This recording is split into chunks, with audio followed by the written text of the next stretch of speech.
सभी से जय श्री राधे, नमस्कार। आप सभी का चित्रकूट भागवत ज्योतिष वास्तु विचार में पुनः स्वागत है।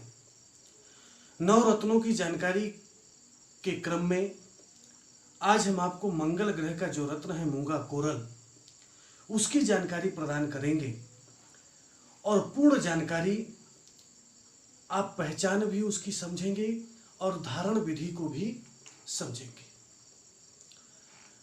मंगल का जो मूंगा होता है, मूंगा की सर्वप्रथम पहचान हम आपको बताएंगे।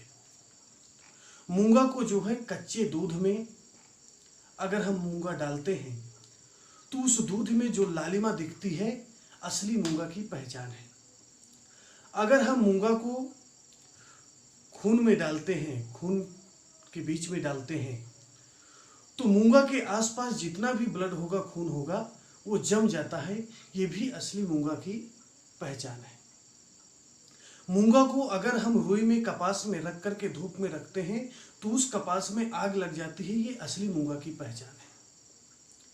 मूंगा धारण करने से हमारे अंदर एनर्जी, ऊर्जा और जोश उत्पन्न होता है। हमारे अंदर का तेज बढ़ता है। मूंगा धारण करने से हमारे अंदर की बीमारियां भी दूर होती हैं। किडनी की बीमारी, पीलिया की बीमारी, यहाँ तक कि अगर बच्चे मूंगा धारण करते हैं तो उनका बालारिष्ट जैसे रोग भी उनके दूर होते हैं। मूंगा धारण करने का सबसे सुंदर मुहूर्त होता है मंगलवार के दिन, अनुराधा नक्षत्र हो, और उस दिन अगर हम मूंगा धारण करते हैं तो हमारा मूंगा फलदायी होता है। मूंगा धारण करते समय हमें जो मंगल का मंत्र है, ओम क्रांग क्रीं क्रौं सह भौमाय नमः, इस मंत्र का हमें जाप करना चाहिए। मूंगा का जो वजन है 6 या 8 रत्ती का हमें मूंगा धारण करना चाहिए। 5 या 14 रत्ती का मूंगा हमें बिल्कुल नहीं धारण करना चाहिए। मूंगा धारण अगर हमने कर लिया है तो हमें उसके साथ हीरा, पन्ना, नीलम, गोमेद, लहसुनिया, इनको बिल्कुल नहीं धारण करना चाहिए।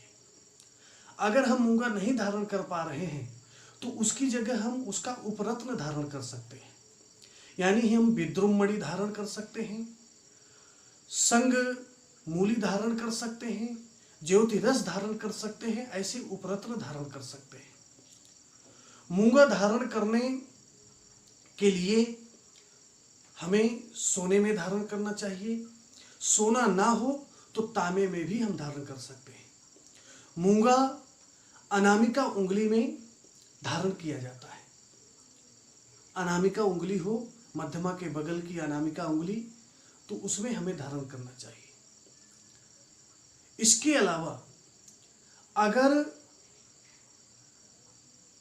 मूंगा हमें बिल्कुल सुलभ नहीं, हम मूंगा नहीं ले सकते, तो जैसे हम सूर्य और चंद्र के भी विषय में हमने जानकारी दिया है कि कुछ वृक्ष होते हैं, उन वृक्षों की जड़ को भी हम धारण कर सकते हैं, तो हमें वैसा ही रत्न धारण करने का फल मिलता है।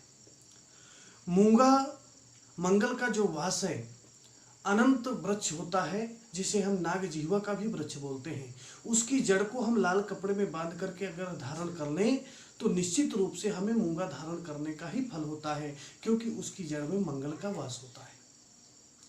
इस प्रकार से ये मूंगा की पूर्ण जानकारी हमने आपको दिया है। अगर आप उस मंत्र को नहीं जप कर पा रहे तो ओम भौमाय नमः का ही जप कर सकते हैं। कभी भी चतुर्थी, नवमी, चतुर्दशी को नहीं धारण करना चाहिए। चौथा, 8वां, 12वां चंद्रमा हो उस दिन नहीं धारण करना चाहिए। अमावस्या हो, ग्रहण हो, संक्रांति हो, उस दिन हमें नहीं धारण करना चाहिए। कोई भी रत्न हम धारण करते हैं तो रत्न हमारे शरीर से जरूर स्पर्श रहना चाहिए, तो ही हमें उस रत्न का फल मिलता है। सभी को हमने मूंगा रत्न की पूर्ण जानकारी प्रदान किया। सभी को इसी विधि से, इसी नियम से जो है धारण करना है। सभी से जय श्री राधे, नमस्कार।